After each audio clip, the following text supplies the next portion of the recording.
The only time a wild horse is going to run or jump or do leaps and errors is to avoid the predator, and or if you have stallions, they naturally have testosterone, which makes them aggressive by nature. So they're gonna fight. So put that in perspective. So if you have an opportunity to find out some history on your horse, like an OTTB, off the track thoroughbreds, and you are purchasing them or rescuing them and they appear sound, it doesn't mean that they are sound. Most likely the drugs haven't worn off, or once you start putting them into some consistent training where they're doing a lot of impact or pounding, you're going to start to see some lameness issues.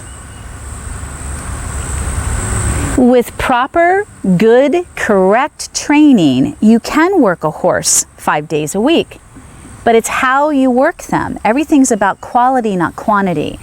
And that's one of the reasons why I love classical dressage. True European classical dressage. You can't bite me and play with me right now, because they understand the correctness of training and how long it takes and how slow it should go.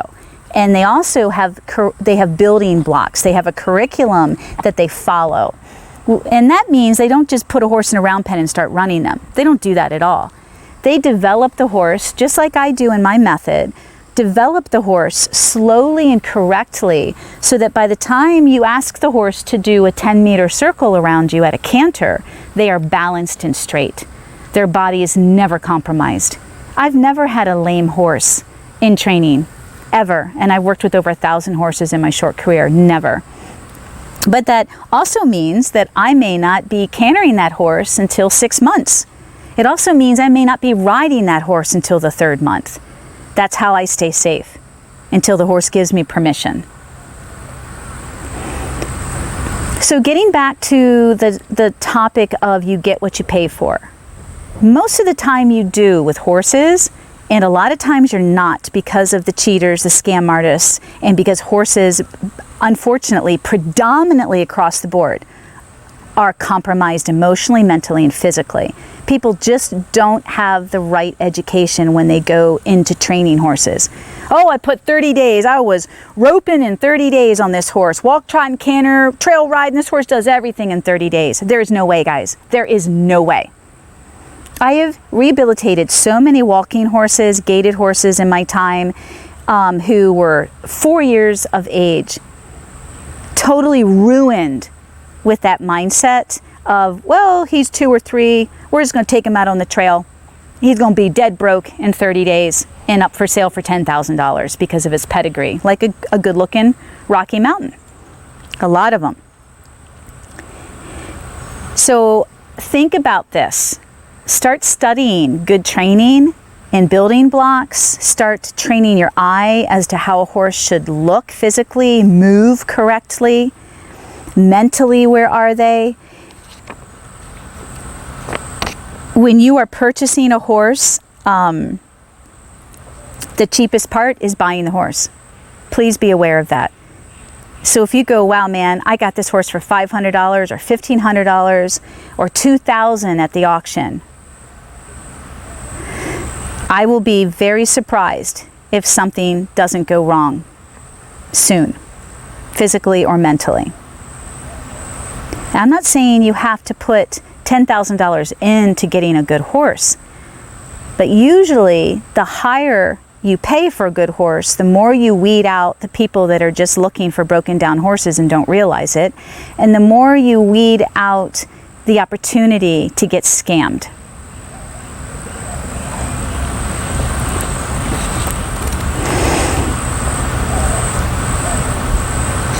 Buying a horse is like buying a home or an expensive car. Not a cheap car.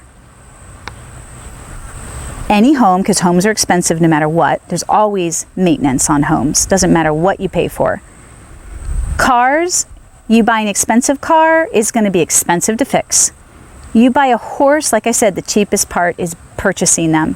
You've got to factor in your vet bills, your farrier, your supplies, your equipment, whether you're boarding the horse, your feed, whether you're taking care of them, your time, paying someone to do that. They are very expensive. And so don't, take your time to save your money and think wisely about, I may buy the right horse for me, but also the wrong horse, meaning I didn't realize that this horse wasn't as well trained. I get so many of those. This horse wasn't as well trained as what I was led to believe. But some of that's your responsibility because you're not educated enough to know what you're looking for. And you could be duped. So always set aside an emergency fund, absolutely, of at least $3,000 for your horse, especially if they colic. Even if they don't go into surgery, they might have to go to the equine clinic, and that could be an easy $1,500 right there for the 24-hour care to keep your horse from going into surgery or dying. So colic is a huge common factor with horses.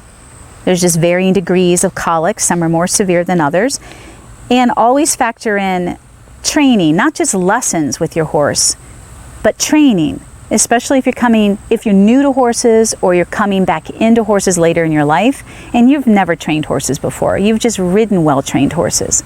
Factor that in as well. So what do I consider cheap when purchasing a horse? Definitely $500 to even $3,000. And I know that $3,000 might be the average budget for a horse, but again, you're going to get what you pay for most likely.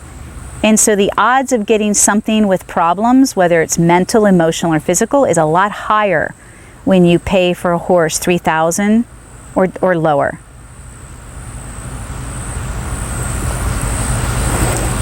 So I've found that many horses sold between $500 and $3,000, they're sold at that price because they're difficult to train. They have issues beyond the current owner's skill level, so they just get passed on and on. They might have a good pedigree, but are damaged from training, broken down mentally or physically. There's some lameness issue. But they've been disguised by drugs or just you not being educated enough as to what you're looking at, whether the training level or the physical attributes of the horse. So you don't know that you're being duped. I'm not saying that horses sold above $3,000 to $10,000 don't come with some issues, but the chances are a lot fewer, you guys.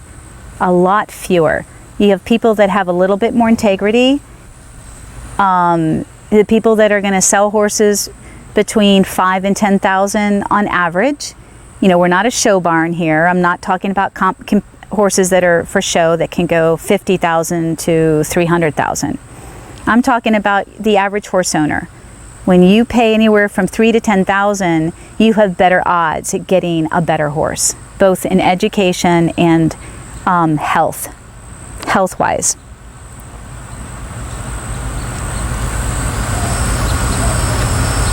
So how do you know if your horse has been drugged? I think that every horse that's being sold should come with a 30 to 60 day money back guarantee or trial period, with something written in the agreement that this horse is on a trial. If it comes back ruined from the trial period, that the person that was the potential buyer should be responsible for that. Don't get me wrong. Because you could, as soon as you move a horse to a new place, out of its comfort, out of its safety, the horse is gonna be more nervous, agitated, preoccupied, anxious, elevated. That's something that you have to consider, that just because you bought this horse and it looked great and rode great and seemed great at the barn where it was being sold, that when you move it to a new location, your farm, your new boarding barn, it doesn't mean that horse is going to settle in immediately. Very few do. Most of them are going to show signs of anxiety, normal signs.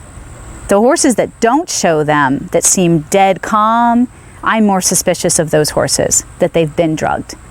Because it's just natural and instinctive for a horse, especially domesticated horses, to be more anxious when they are moved around or moved out of their comfort, their safety.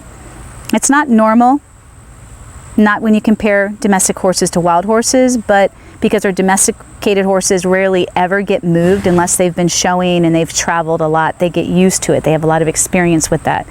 Unless they have a lot of experience, they get upset very easily. So just keep that in mind.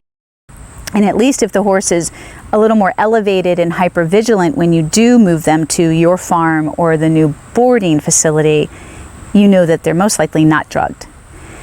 Most of the time when you buy a horse and bring it to your own personal farm, it settles in beautifully because it's your energy there. You're in control of things.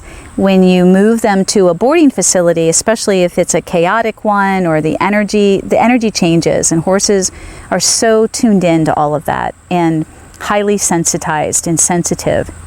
And so they can be affected very easily. So just take that into consideration. That's why 30 days isn't always the best length for trial, because it might take 30 days just for your horse to start to settle in.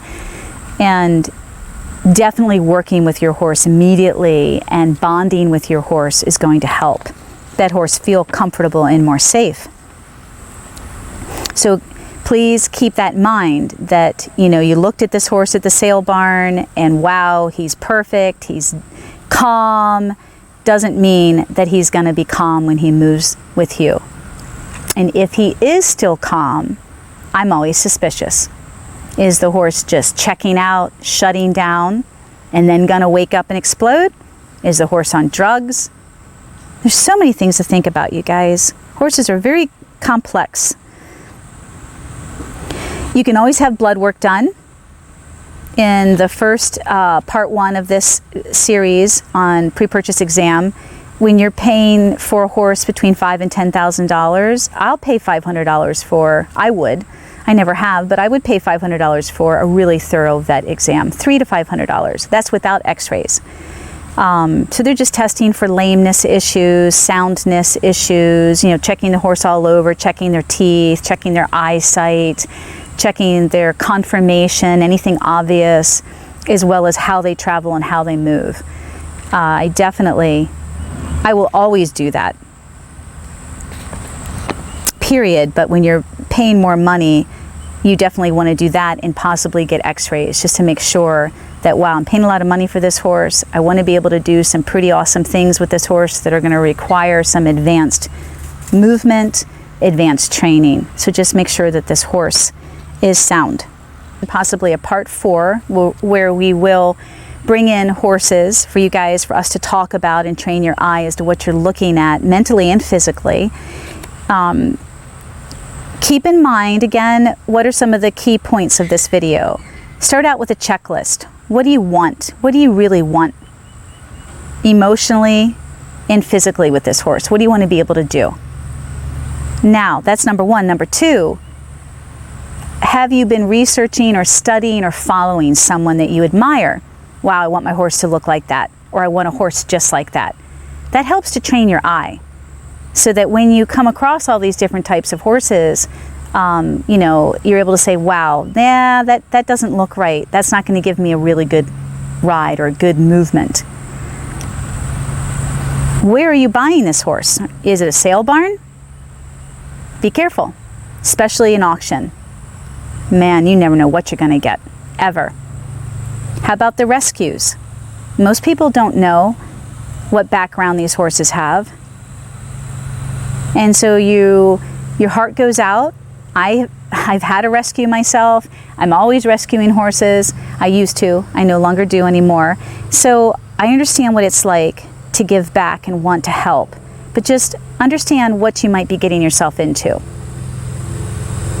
And I've had clients that have bought rescue horses from me, understanding that part of the fee that they pay goes back to me for rescuing this horse and rehabilitating the horse. So keep that in mind when you're dealing with adoption agencies, that you're also giving back. But be careful, what's the history of this horse, especially if it's an off-the-track thoroughbred. There's a reason why they're at a rescue. They're usually broken down. Doesn't mean they can't be rehabilitated physically or emotionally, but there's an issue. Or this was a former show horse. And that's okay too. I've had plenty of clients buy horses like that, knowing confirmationally that there might be some lameness issues, but it doesn't matter because I fell in love with the horse. There was chemistry, there was a connection. It was beyond words. And they just want to do a little bit of groundwork and some light riding. And more than anything, they just want that magical experience of having that phenomenal deep connection with the horse on so many different levels. And most importantly, most horse people lie. I'm sad to say it. Most lie. Trainers, clinicians, instructors, top-notch. That's why a lot of your big-time trainers and instructors, you know, you pay a lot of money for their horses because it's their reputation behind that horse. So be careful. It's worth it, you guys. It's worth paying that, knowing what you're going to get. A horse that's not mentally or physically damaged or broken down, that's had a pretty good experience. Hi, Smoke. There's another one of our superstars that's retired, that used to be in front of the camera all the time. One of my biggest rescues. Yep. Hi, handsome. All right. Thank you. May you always be one with your horse. I look forward to any questions in the open forum and comments, and stay tuned.